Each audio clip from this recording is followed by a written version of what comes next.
Pan-Islamisme adalah paham yang bertujuan untuk menyatukan umat Islam sedunia. Paham ini berasal dari gagasan Jamaluddin Al-Afghani. Dua tujuan utama Pan-Islamisme adalah membangun dunia Islam di bawah satu pemerintahan dan mengusir penjajah dunia barat atas dunia Islam. Pan-Islamisme hadir disebabkan oleh kondisi umat Islam yang berada dalam kondisi memprihatinkan. Dalam bidang pemikiran, mereka stagnan, dan dalam bidang sosial mereka sering bertikai. Sedangkan, dalam bidang politik sering terjadi perebutan kekuasaan yang tidak jarang terjadi peperangan antara sesama umat Islam. Paham Pan-Islamisme muncul sebagai reaksi langsung terhadap pengaruh Barat mengenai ide nasionalisme. Ide nasionalisme dianggap mampu memecah umat Islam yang pada awalnya berada dalam satu kepemimpinan pemerintahan Islam. Pan-Islamisme adalah konsep yang paling utama untuk menjelaskan fenomena sejarah. Secara etimologi, pan sendiri berasal dari bahasa Yunani yang berarti seluruh. Sedangkan Islamisme berasal dari kata Islam dan isme. Islam adalah agama monoteisme yang ditegakkan oleh Nabi Muhammad, dan isme berarti faham. Dengan demikian, Islamisme berarti faham tentang keislaman. Munculnya pemikiran Pan-Islamisme di Indonesia dilatar belakangi oleh adanya hubungan antara umat Islam Indonesia dan Timur Tengah. Hubungan tersebut mula-mula dilakukan dalam rangka melaksanakan ibadah haji. Kira-kira sejak abad ke-17, kegiatan tersebut mengalami perkembangan. Sebagian jamaah haji memutuskan untuk menetap di kota suci guna memperdalam ilmu-ilmu agama Islam. Di kota suci, para penuntut ilmu dan para ulama asal Indonesia berinteraksi dengan komunitas internasional dunia Islam yang berpengaruh pada lahirnya rasa kebersamaan, persaudaraan, dan persatuan antar sesama muslim. Perasaan-perasaan inilah yang semakin menguat ketika Kesultanan Turki Utsmani mengembangkan pergerakan pan-islamismenya di Hindia Belanda. Diadakannya Kongres Al-Islam Hindia dalam pergerakan khilafah dikomunikasikan dan disosialisasikan dalam 3 kali penyelenggaraan Kongres Al-Islam Hindia yang diadakan antara tahun 1924 dan 1926 di Surabaya, Yogyakarta, dan Bandung. Delegasi yang ditunjuk adalah Umar Said Cokroaminoto dan Kiai Haji Mas Mansur.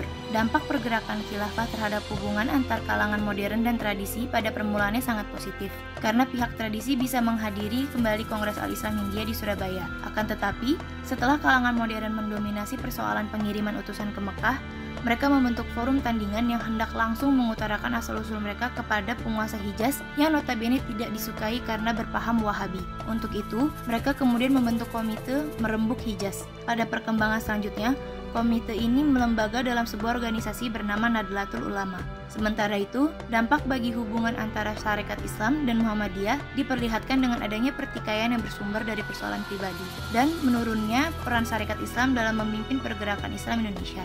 Sementara di satu pihak, Muhammadiyah mengalami perkembangan yang sangat pesat.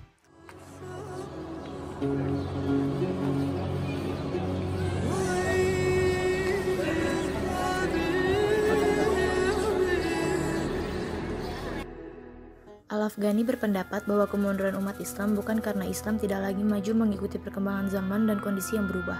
Kemunduran ini disebabkan oleh beberapa faktor. Umat Islam dipengaruhi oleh sifat statis, menganut taklid, dan fatalisme, serta meninggalkan akhlak yang tinggi dan meninggalkan ilmu. Artinya, umat Islam telah menyerah pada ajaran Islam yang sejati, yang menuntut umat Islam untuk energik dan tidak fatalistik, serta menjunjung tinggi moral dan mencintai ilmu pengetahuan. Sikap statis ini menyebabkan umat Islam menjadi terbelakang, hanya mengikuti hasil ijtihad para ulama terdahulu. Mereka menyerah begitu saja dan pada akhirnya mengalah pada takdir. Kemudian ada faktor lain yang mendorong munculnya gerakan Pan-Islamisme. Antara lain, yang pertama, dunia Kristen yang walaupun terpisah secara geografis, budaya, dan nasab, namun akan selalu menggalang pemersatuan kekuatan untuk menghadapi dunia Islam. Yang kedua, dalam kehidupan rakyat Afghanistan, sebagian besar negara Islam tidak berdaya melawan kekuatan imperialisme Barat. Perlawanan yang dilakukan oleh negara Islam tidak dapat dibandingkan dengan kekuatan militer negara-negara jajahan. Yang ketiga, Al-Afghani menyimpulkan bahwa kebencian umat Kristen terhadap umat Islam tidak hanya datang dari sebagian umat Kristen, tetapi juga dari semua lapisan masyarakat. Dan keadaan ini akan terus berlanjut hingga umat Islam mau mengakui keunggulan agama Kristen dan kemudian mengikuti semua produknya.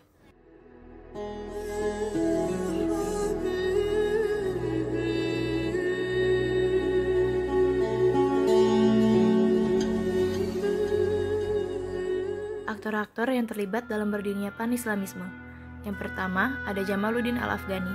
Al-Afghani lahir pada tahun 1838 di Asadabad, Persia, yang sekarang menjadi Iran. Ia merupakan politisi muslim, political agitator, dan juga merupakan jurnalis Islam yang memiliki kepercayaan diri yang tinggi akan potensi dari kembalinya peradaban Islam di hadapan bangsa Eropa. Optimismenya ini secara signifikan mempengaruhi perkembangan cara berpikir umat muslim di abad 19 sampai awal abad 20. Yang kedua adalah Muhammad Abduh. Muhammad Abduh merupakan ulama religius, ahli hukum, serta reformis liberal.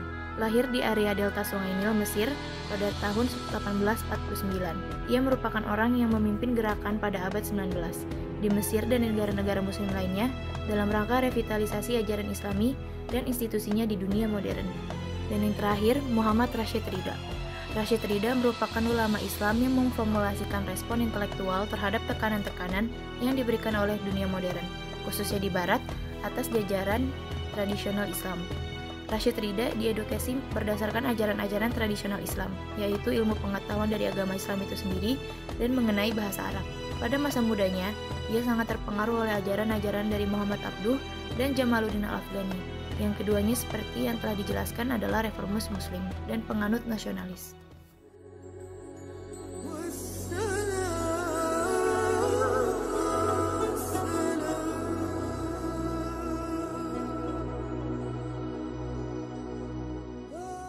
Gerakan Pan-Islamisme di Indonesia, mereka berkeinginan untuk menegakkan hukum Islam, baik melalui jalur politik, hukum, dan konstitusi, atau melalui perjuangan nyata dengan pemerintah yang sah. Telah menjadi bagian dari perjuangan jangka panjang di kalangan umat Islam di negara ini. Namun, realitas sosial politik menunjukkan bahwa gagasan seperti itu tidak pernah didukung oleh mayoritas orang. Di era reformasi, partai politik berbasis Islam atau partai Islam muncul kembali. Beberapa faktor menyebabkan munculnya kembali partai-partai Islam adalah: pertama, faktor teologis yang menghasilkan doktrin bahwa agama tidak dapat dipisahkan dari politik dan berkehidupan bangsa. Kedua, sebagian besar umat Islam Indonesia terletak pada faktor sosial, sehingga perlu disediakan tempat bagi mereka.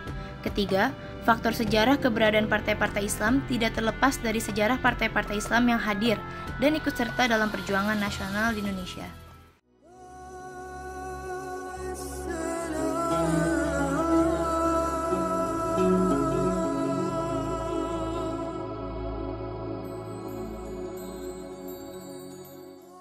Di Indonesia, kemauan untuk menegakkan syariat Islam baik melalui jalan politik serta konstitusi yang sah ataupun lewat perjuangan fisik dengan menentang pemerintahan yang legal telah menjadi sebagian dari sejarah panjang perjuangan umat Islam di negara ini.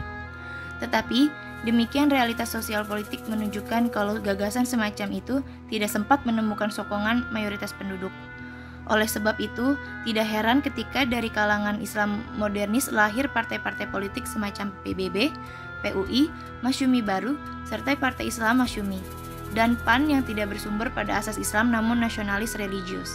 Sedangkan dari rahim Sarekat Islam telah lahir partai politik semacam PSII serta PSII 1905. Kedua partai tersebut memiliki basis yang kokoh serta besar, ialah NU serta Muhammadiyah. Tidak hanya itu pula, di golongan umat Islam sudah terjalin pergantian ideologis, di mana mereka lebih memandang substansi Islam daripada formalisme Islam dalam membentuk partai Islam.